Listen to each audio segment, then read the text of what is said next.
saying that he saw a debate between a Sunni and a Shi'i. And I definitely ask the brothers and sisters not to engage in such debates, because at the end of the day, 100 points, the good guys happen to refute 99%. 1% remains in your heart, and this may corrupt your heart. So why watch such debates? Aren't you in confidence of your religion?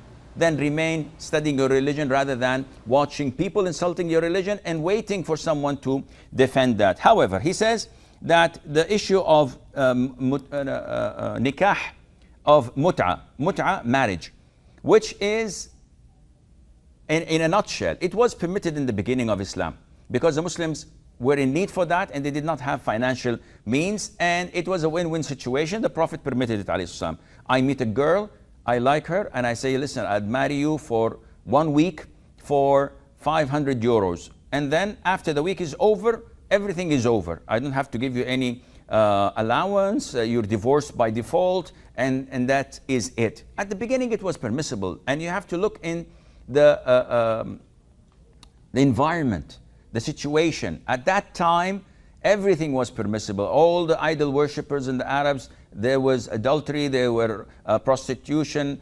legitimized, and brothels, and etc. So this was, in a sense, a way of diverting from these haram things into something that is between halal and haram. And it was permitted by the Prophet ﷺ. Later on, the Prophet banned it, and that was on the 7th year of Hijrah.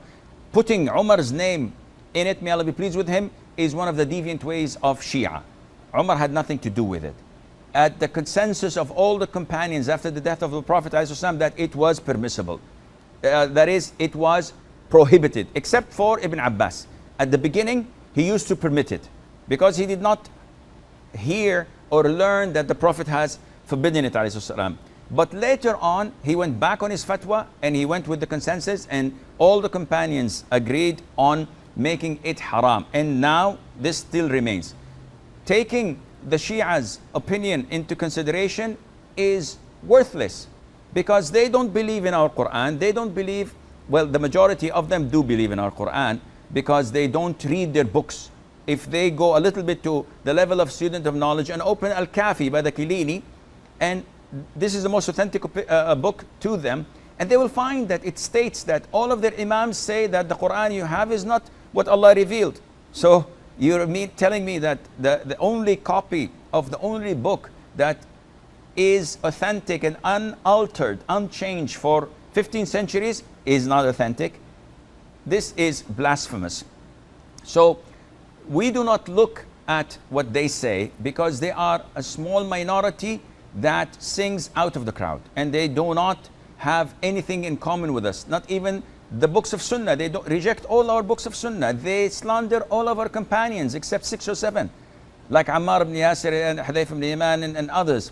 Only those they accept, and Salman al-Farsi, of course. But Abu Hurairah, Abu Bakr, Umar, Uthman, all the righteous companions of the Prophet ﷺ, they all disregard them and discredit them, and some of them even go to the further and say that they are disbelievers. So, akhi, don't watch these debates. It only hardens your heart. It throws doubts in your mind. You have the Quran, you have the Sunnah. Let everything else go.